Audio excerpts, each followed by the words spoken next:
Entinu uba upesa da wiasina enye wie na the world without end na ye yenim ho yete ho me hu se ya be fa me wasase so suru boy na me du sa me koi na suru ebue na tum ebue na to me hwe nipa wasase so ene wo se du so je ko na me sambai and the paradise no wo ho a ete se ha wo ho a ohu ha ye koso ha bia ye koso ha wo ho a ohu ha ye koso ha bia entinu so bue wani nso a wo ha ohu wo ha na ye wo be fa ya ko ni nya maaye no yes ye bie wani a ohu wom ye koso wo ho nyina safa pepe obie wani wie ne wasa bie gate no there's gate in the paradise ena wo mo ho no so wo so obue a wo hu yen wo ha enti kan na abofo no bue wo ba ena yesu betu mu ti se safi no wo yesu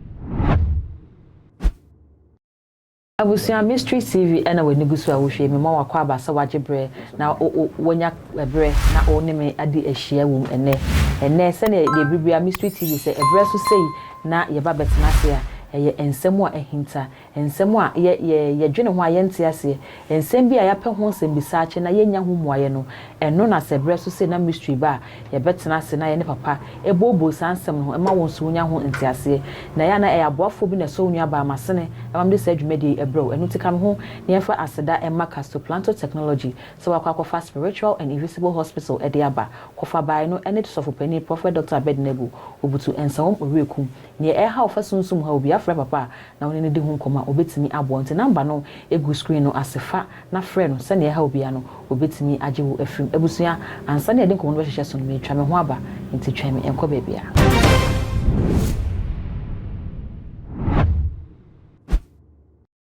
Abusia beda se wagebre atwen ya me yakwa onua ba adwoada gold ena magim konua ebra so se me ne papa ye ba be bibi ensim no ntika me ho na ye ma papa akwaba papa mpache mo akwaba yo anuanu ne adofo mo a motie Mystery TV his minister of Christ Prophet Dr. Abednego ena too much etiefo nyina ne dika e de radiase e chiamo nso nyina onyame man asodwe onyame asodwe enkan ho amen amen Mame was a biom na mo asem ne say na anopen so awia anopen boko papa yenso de bibi free boko na ya asem na ye nwa kakra asem na eba be bobo hu no the mystery of the world without end ewia senso yenim senke be kwa wiye papa me ati asese se ewia si bi wo ha without end papa ewia se benya oh soro ni asase yefo Erwadie wudin kron no riye wanwa ejuma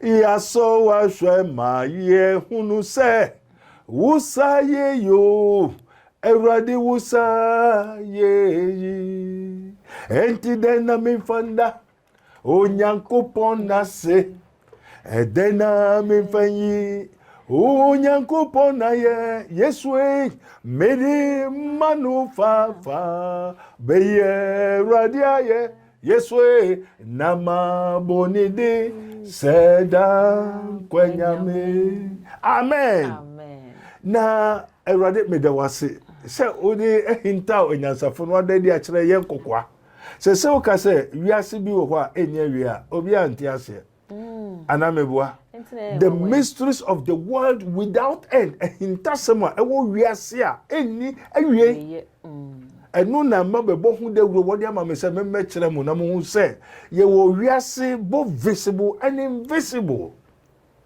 said what Colossians 1:16-17 also for by him were all things created both visible and invisible and the wiase a ye hu nipa ye hu ye woni wiase so wo ho a enu ye mfa ye nu aye de ehu ye sunsun famu amen sunsun famu dia sani ye wo loto number 1444 menka so ko twa ho na mom yo ye wo counterpart so what you say who say every creature has a counterpart that's ya ko loto forecast mo Lotto focus bia your counterpart normal bia your counterpart normal way the following week normal be bo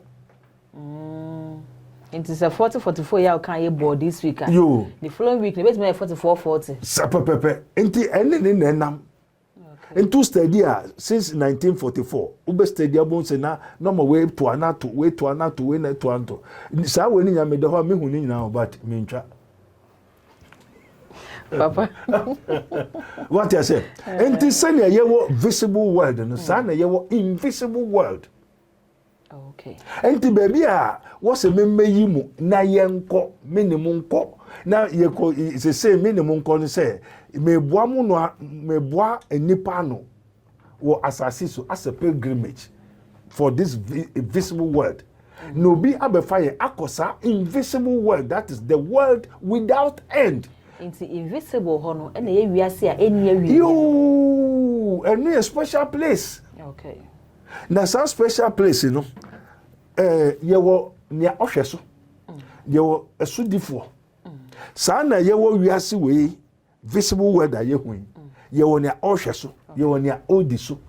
Nti we nia yehu no nia ohweso no ene nia odiso wo friend the god of this world. The god of this world. Yo. Ni ohweso no ni odiso no. Ni ohweso odiso. Ono na odiso. Okay. Ni ohweso ene odiso no. Owo nkrofo agent, ministers, lawyers, doctors, teachers, wo bia, wo share, wo post, what the whole world that yet is we. Enti we, ni awa friend no, enyo no control we. Eye wiase e di ani hui. Ye di hui. Ni awa friend na odi ye kwa kuma no. Enyo no control sa wiase. Debi. Ena ansa na obenya kwan na ni de na edimu no. What I say? Into obeba no oba be fan akọ a obesai we. Ni edi ani hui obesai ni nyina. Oba besai no. Obesai ni nyina. Because one say na ni de ni ntumi ndimu. Okay. What I say? Papa me say. Enti no ansa na ni de no obeba a ni de no be fiase no. Enti no just odikai esai we. O say we na we ni ho a ansa na ni de no ebeba. Okay. The needy neighbor, and no, in the world without an year can one seven, in ye. And I may say, member the one catches a member.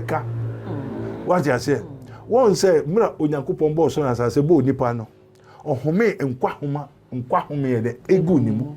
And Tino, say, and Quanuni, na homini, and Yankwa. In their home way, have an expiring date. Enquano, enquanio, or home, into a way in the free mu, and no nipa home, and away our expiring date. Yeah, homeno. A homeno. I will bra a bewu. I will bra best spy. Okay. I will time a bit trim. And yes, a bit trim, a best spy, a bit trim. But the same dear, near all the mayeno, a home in Ancasa. And a home in so a damn qua.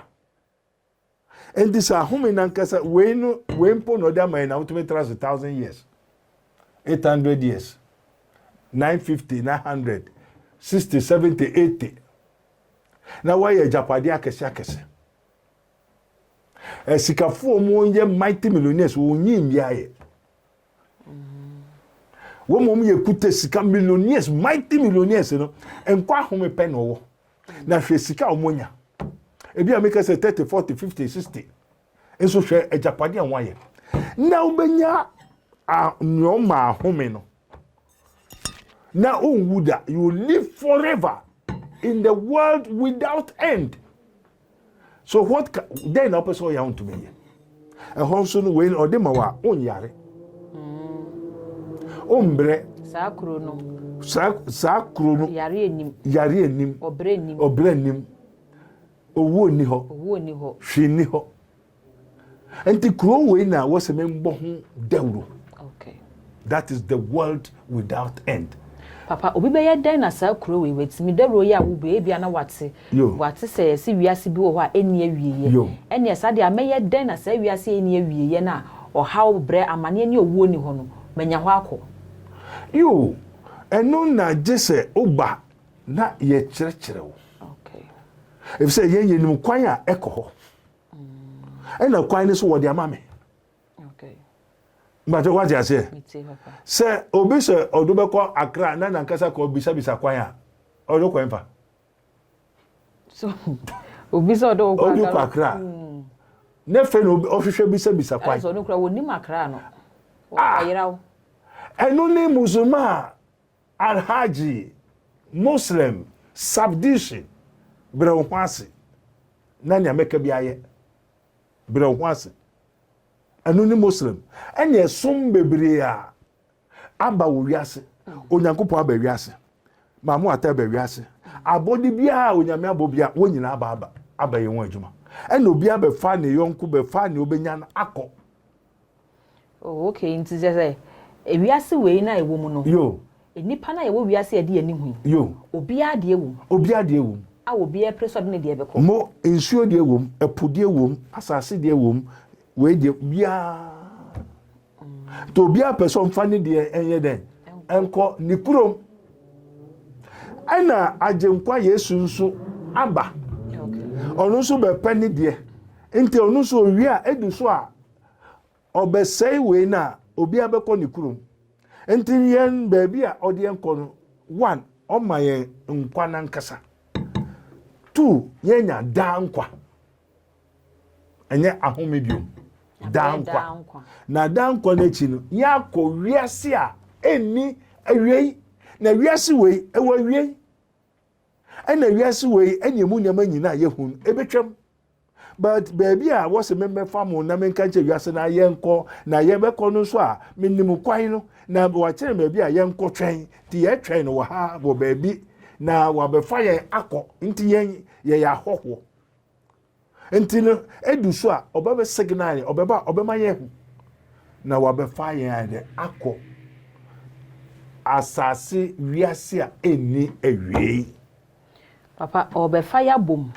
obefa ya ankorankore ana obefa ya sen if say wo kasa in now che say wo koboa ya no no e wo baabi atwen no enti ewiase na eni ewie na obo be signal ye no signal no beba na wo befa ye nyina bomu ba ko de yakọ ana okay se ne nipa no bae se ye ba na akorankore na ebehu ye na aboaboa ya no no oba befa ye ankorankore no sa makoma de yakọ one will say, also, Ewurade nimba, 2 Timothy chapter 2 verse 19. Ewurade nimba. Enti obiara obo Ewurade din no ontwe ne ho fi nia ente ho.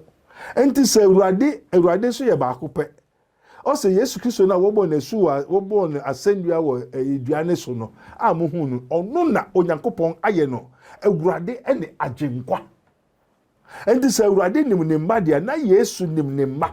Enti oba obefa hefo akọ obefa ne mma na onimu mu to ye bosum a obefa wana to nso beko ba bi abosum no na se bosum no ni asase no ono ba bi eso nko no ye najafie na najafie ni ye ba bi a na Onyankopɔn te a wa afiri ho ma ho na dane amanfo ma ho no jatom ayeja na ba bi ani ho a obetra se bosum no betra se a na wo akọ na bosum na age wo dia Yesu ba obefa ne ma unsu bosum befa na bosum no fawa oni baabi ti nti baabi a ofri obekọ ho na onko ho nti se Yesu fi soro na oba ya obekọ okọ soro na okọ fam osan ko soro nti se bosum efi Onyankopɔn ho a eye ojem na se onu so bekọ ni kroma mo amudi na chi no ode mu ko enfa ode mu nyina akojani enter me sa body biribi aba utie na na edika obesai asase na wa obo asase no wo se nipa ya odi ano fa ne ko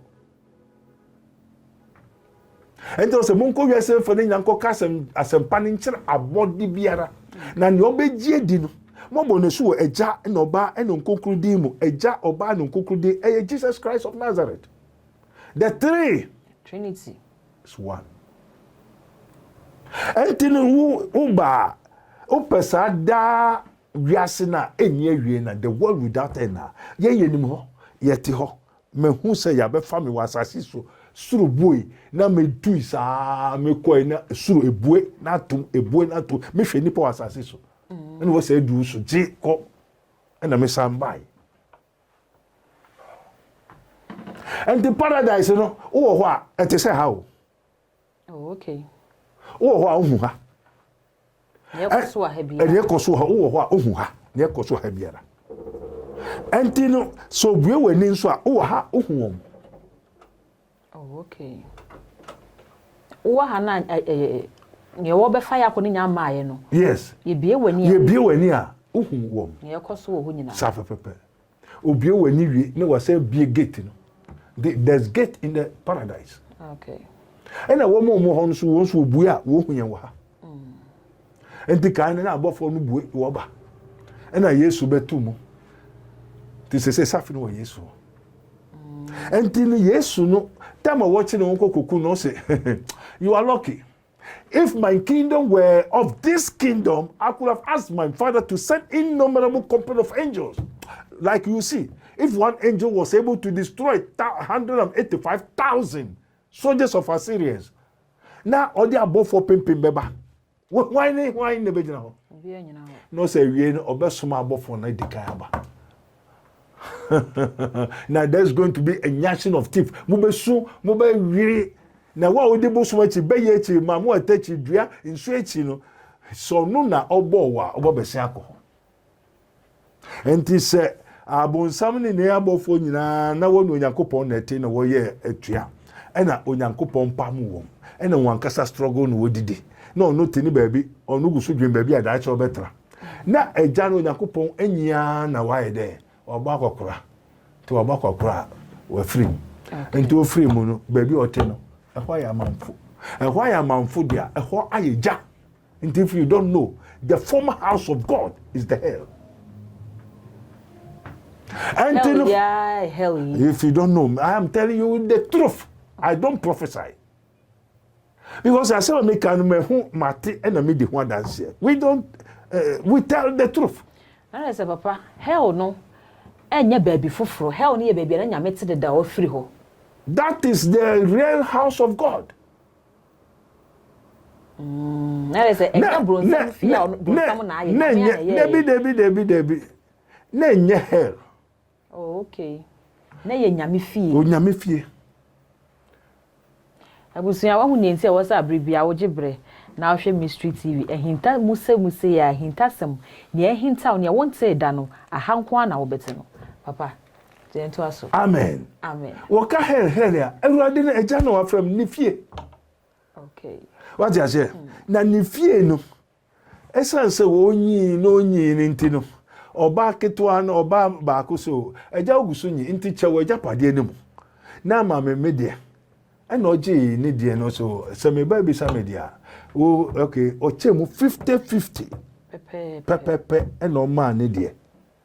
Toma we dey no so okay me ntara fi ha no si fi soro e no ba fem do hu akosu apan ohun aye pan ohun a pan ma de wa jaje obonsam ne akọ obi anya ohia bi obeya ma de nti onim se wo pam na oni ba beti a o nchen no wa betra se won pam na fi soro and this o peska normal ska na ne ho kire na hena ho no ba wo ma ska no ho Oji ni sika pohwe ne to na oba betra nchen oji obonsam sika ko disika duru pohwe ne ato na obonsam na nkasa fede asem ato no oba betra nchen obe ye oden ne obe wiwi okra ana Yesu so ma ni sika no o se eja me de mepe baabi wo ho enti Yesu oba no wamfa ni sika mba wo ye sika ye kokodi Yesu wamfa ni sika mba ni sika ni asase so Enti ni sika ne shira ne japade nyina o say what is the lamp that was slain to receive power, blessing, riches, honor, long life and prosperity.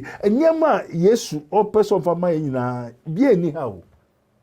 Nto ba no wamfa mba o ja sika ni na wo so. Eno nti no say semi consider na me wie bribia wiase a eni awie no. Kroa eni awie no. Eye the new house of the Father God. Okay. Na me ne fie foforo to si wia ma be famo akotra baby a me Yesu mete no me do betra ho na Yesu no ndo nyame na ete no to Onyankopon nchen a na se Onyankopon wa fifie dada no ma okofie ba mu foforo mu na se baby a mete ne ho na ma be fo akotra enti enfa ne yekon yeri komam papa bi Yeriko man papa bi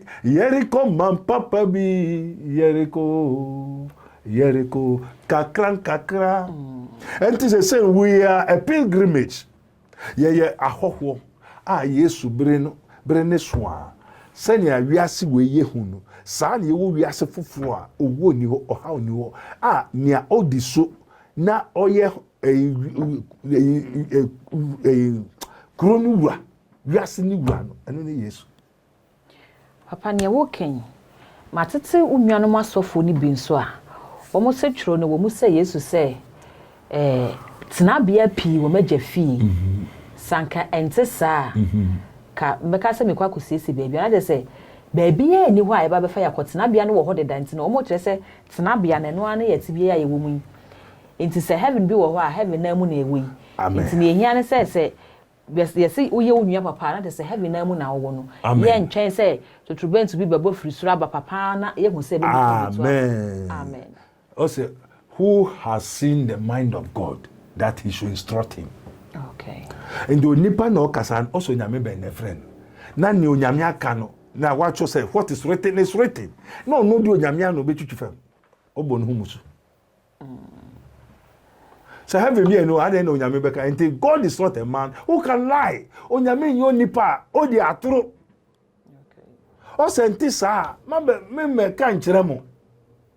Enti because it's a trabia. We are trabia, me so me trabia. Me, I carry the heaven and earth in me. Okay. God, who know what has seen can approach unto. O Nyankopon say, Abraham, o se Mose, Abraham Nyankopon, Isaac Nyankopon, Jacob, yes, and I use ayampa, nyamuka na yampa.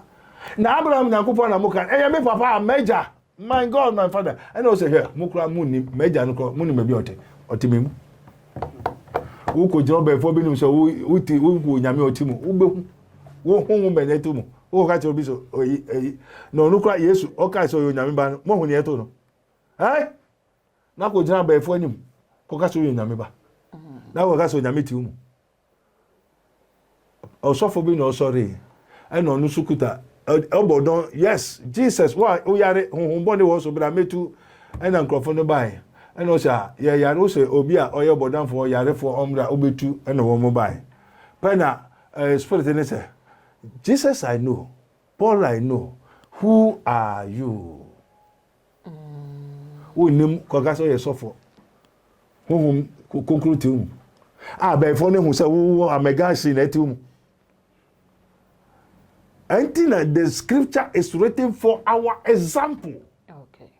Bible no enye fe ne ekokan yakotra Bible akotra so de makenkan sa o no adiwe say na wo ye ne say na esi ni we asene say asemu a wo kan ye woni spiritual understanding enti ye ka wiase eni awie a nipa eni awie beba nipa wo eho ne ekokotra enti nipa wo wu no ye nyan wo asase so asene eko enti be me kuta nipa owu amehunu mehu se ma ye 50 we ni yirai na fe we no immortal.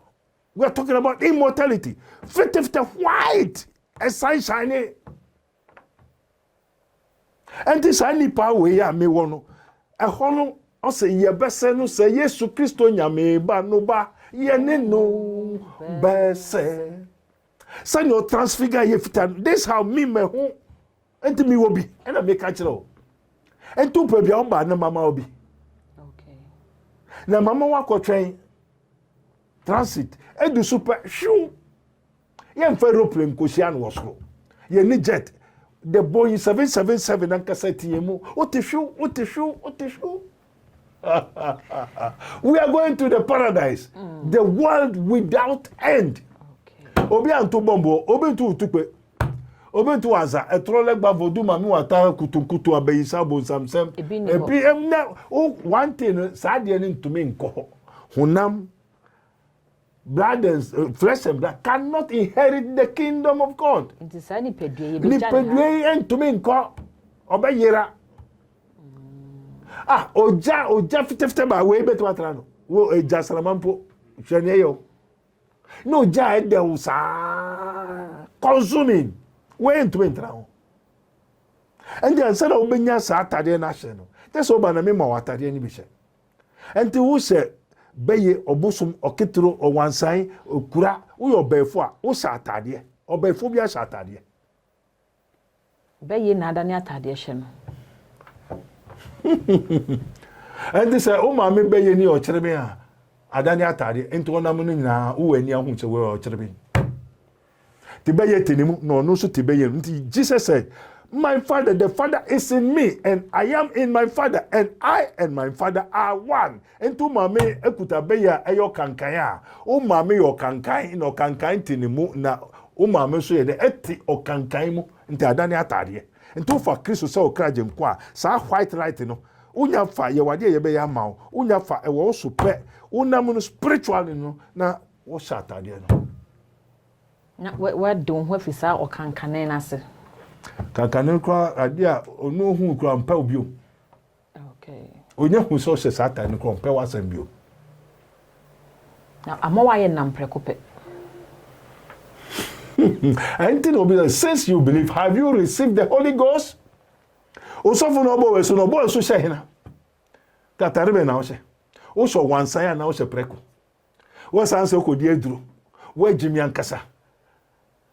Oko di eduro, oko ware bosomo. Oko ware tumi no. Ndu ko se nini. Me kai tama me ya mufra no, me se be ko be me ho papa no se o wani ade. Enti no ba be me pa nini ti o kyerebe nti ayi ne aboa ba ko so niti na wa acho. Na say afagu kokom. Anajo na me da say oko no musa dia ide. They suppose sanka and also say unuma adesa no wadane o wansan ogwan o kyerebe na wo da ho nto be fo no be ba na so da nto so ye dade. Why also be for? Also one day o be for bi. Aduru bi e wo be ma obi e ba betra mu. Amen. Amen. Enti ye ko wiase a enye wie ya sa be ye ntumi nko ho. O wansa akoko ni ade bosom entumi nko ho. Be ye free. Be ye free. Enti obi o de obi anim se ontumi nko the world without end. Inta ansa na obenya sa wiase no mawura na this wo jaya be ye gro no. Say o say repent. Okay. Repent means going to Accra, you return to Kumasi. Repentance means stop. Full stop. Where you are going. Enye koma. Enye koma. Stop. Enye nkrokro. You have to tell the person to repent. Therefore, you watch. It is really God is watching over his word to perform it. And to me catch on now Uba and was a main catch as a repenter. And yes, I may you. Me copper me swa de wo fie na me hwe baby a okobia se wa repent ya. Se ne me kan no ya. Se ne wotimu no wagya se bi adwaman na abo a wagya. Konkonsa na wudi a wagya. Ukoya se me wo fie mehwe, se me wo me so me TV. Papa.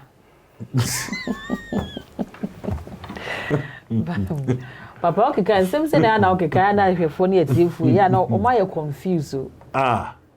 Now, one say you were the sight of God. Okay. And let me just say there's difference between the gift and the calling of God. Amen. Amen. Obuha, there's different. You were gift. Aduma chede with me say knowledge, wisdom, understanding, healing. So and so nina a gift. And then you were calling. Okay. Calling is a bra. One more gift. One more gift in you know. What on ya for gift in koye den koye enti asofo bebre na call wo so or call of us said and na wo munim say we have the first call and the second call no yoni mienu enti obi so nyame afre na bi say call emu ne we no o friend maybe kwa na flashing now mo we flashing but say my yes you can enye call flashing enye call special call you have an assignment my gift was assignment okay what you say enti no so suma wa wonim ni akoye wonim ni akokoka nti ukuta o Bible and the same Bible is different from the scripture where you hu no one this Bible. Yes, your special book. And Ezekiel then also chro kind yo minute odi It was a special book. Then they know be a book. Okay. Every true man of God has a zeal. And the zeal is a book. Enti wo kwa konkrai, udunkra kwa awoshi. Udu awoshi siha asamesi house no masoso enso. Enti wo kon onim ni akwa ya na onim. Na difo abai wonim ni omo ye. So mun kita address bia no mo na. Mun kita address bia ra. Ndo kwa enfa. Enti Muhammad say Allah say kasi won say Muslim their rehearsal. Idi kasi Allahu akbar. Na won so aje so. Allahu akbar.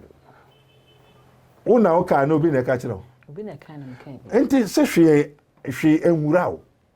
Ana meboa. And yen the spirit of God no enyo bi na be kase yenka. Ade ni wo yemu. Ene epia ba. Ene epia bonten. But we dey obi na ba se kase Allahu akbar. Alhamdulillah Rabbi Alamin. Praise be to Allah, the God of this world. And the woman who said, the God of the heaven and the earth, the world, and Christ, Jesus. He controlled the heaven and the earth. But baby, odi hene, otiho, no sheso, no baba yejuma, and the world without end. And no man Satan. Satan, Satan, the God of this world, obey so they say, what this to me, ma, the living soul. Okay. Atiasifokra, ayo nipa Adam. And on America say, the abodi naso ye biribiara na me sha wonsa. And obonsam medada onipa no ye den oji into obonsam ka kire Yesu kutume na wiase wo de amame. Ose Yesu okutumi a hwe ndade nyina me be ma o. Okay. Na wo de amame. Wan na de ma no. Oji wa Adam ho. Mbaje utie ni. Enti obonsam na obi ade o ye den oji. To sofo bi so beje wa ade a den huhu. Obonsam. Obonsam na oji obi ade a onkra ho. Enti obonsam na oba se obewia na obi oji wa ade onkra o ye den okromfo owiai. Enti the world was not given to Satan by God. He take it from Adam. And Yesu asan beji sa tumi no. Adam onipa. As I say, no, it's not going to onipa betra honam so operate, but though we can operate, but the everlasting say we are going to live in eternal. That is immortality. Sa tumi a obonsam ji onipa ho no. Onyankopon sa di amaye. Okay. To have it back. That's why we are able to control both devils. Na wo ye mfa ma ye ko kase wa bia na ye hina sem o be trial. Okay. Ahwe to bi so nyame afre no bi so nyame no no nyame o chatare be. Amen. Oh, so ntimi nkyere nyame kura wa afre. So kyere nyame ko afre no. Bia ye ogina ofre. Bia ogina ofre no. Ye wo ya wo ofre no. Mo afi book ben no de man. Ofre o se den kwasi kwame kwaju anaden no kan. Na fe yem ko hwehwe. Na baby ogina okwa yenko hwe se ampa. Okay. Amen. Amen. And to so odifo na oni book a na ogu gira ho na kwa politics. Eno nyame se kwasi na ebe wini. Kwame na ebe wini. Onyame de dado ka che we hu se ebinum asemba tu nkrofo. A okra onim tebia onim sukra wo. Amen. Amen. Enti me pese sa nsem obi antie no hu se ye wo kro bi oman bi a enye wiei.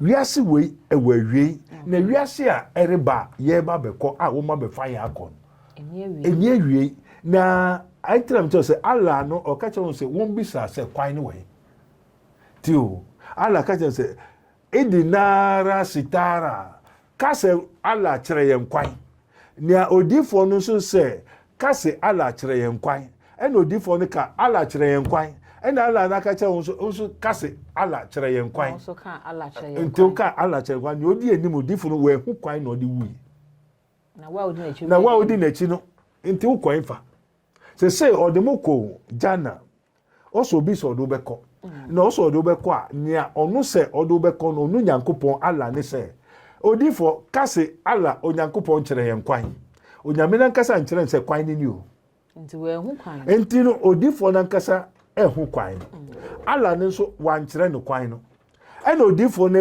a we hu kwan no na mo amodi akire ala kire yenkwan na wodi ewu nti wo a wogye ho na wo se kire yenkwan no wo kwanfa enti na obu mbe se so obi so do ko Accra na onu ankasa onim Accra odo kwan enti o ye dade o kronfo trufo na Yesu de o say I am the way, the truth and the life.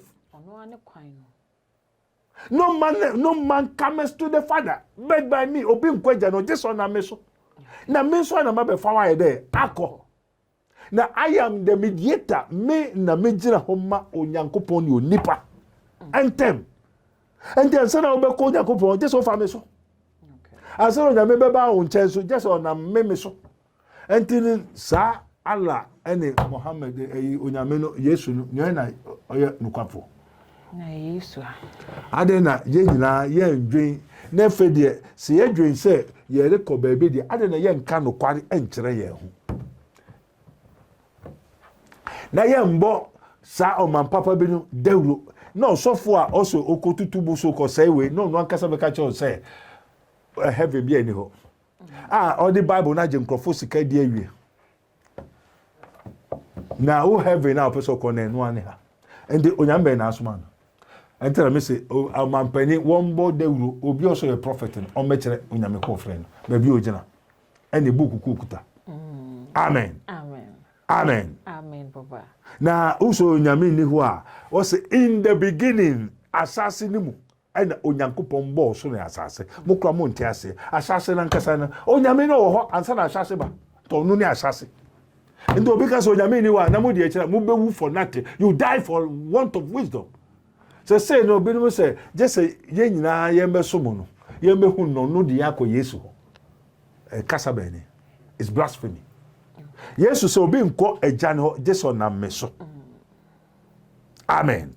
And the Peter mo nko bo wansu emfa se agya na oba no nkonkro dem e wo hene dem Yesu dem. And say onya bo wansu a wakọ Yesu ana nko Yesu ho ye. Na se so obi so sansa na obekọ Yesu a be fa ne so o your truth ankasa oni the world without an onkobi to onkobi amumbo ekobi ti se Muhammad entume nko the paradise a mo amude eche mo koefa entime be so obi ehun say we have a world without end be ye nko atrofo mboni obonsam ne dom ebenu kra nimu say nkom say no say apotro honhom na sapotro se nkom dia oketro be se nkom na oketro nche nkom e different na mo ankuto honhom no me keka. Why didn't they tell the truth? And na sase mu won ka don kire mu so nipa ye atiasefo kra no nipa ye okra atiasefo. Okay. Na won kire wo se wo nipa tumi tra mu unko be tumi ahoro ahohom ahoro nipa ye mfa ye ni ohum wo ka spirit a ye nipa ye mfa ye ni ohum no nipa ba ko pagya wa otumi kuta nipa wo me 2000 neti wo nipa ba ko. And this I nipa 2000 na se bia o ma me be phobia onu so wo ho no na sa nipa 2000 e ye honhombo ne a wa bra boko sisen basa and obedan obesoso daibon na so daibon obeso dai no na honhom bi ene wo honhom e da ene na nsa me hwe no o se also for me hu so be ni be da onipa ni ti out tekura be come I command ni yiri ni nua yire na waware ne yire na waware almost 50 years on and now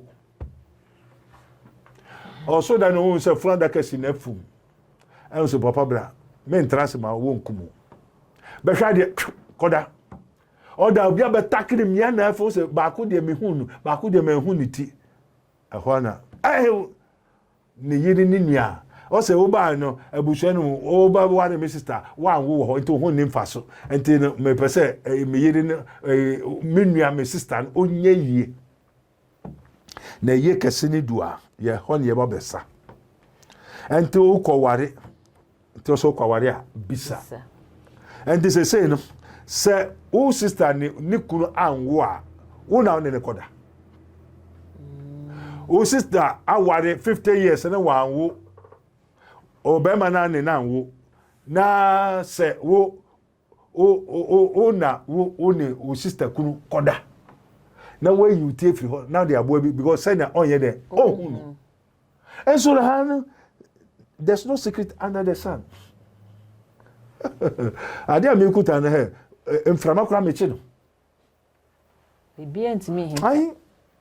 Antina ye wo sa to me ni ade wo ho. Ana wiase ni awien enye fe na ebeba wo. E wo ho de da wo. Wiase we aye hu no ebetwam. Na etwam nso na etwam. Antina ye bode woro so obi amfa na ni nto wiase a eni awien.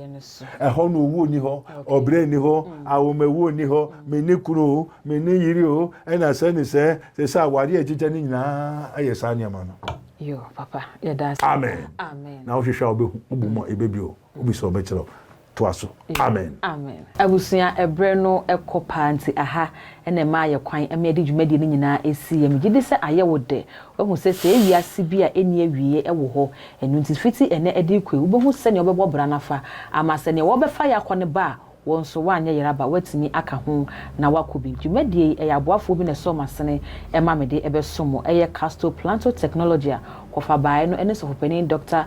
Abednego wakofa ede aba eye Spiritual and Invisible Hospital ebutu ensawom oreku ne e ha ofa sunsumu simbia ho se ya ware semadwuma sem sika sam na aye basa wo frɛ papa no betena se nipa ya na ba ha no wo mo dɔso kwanti no se wo ba frɛ no ma wo da se ebra beba no na wa beto no ankasa na watimi ahwem ehunye ha na watimi aboa e wo saa kwan no so edin amegye so ene Adwoada Gold Macra.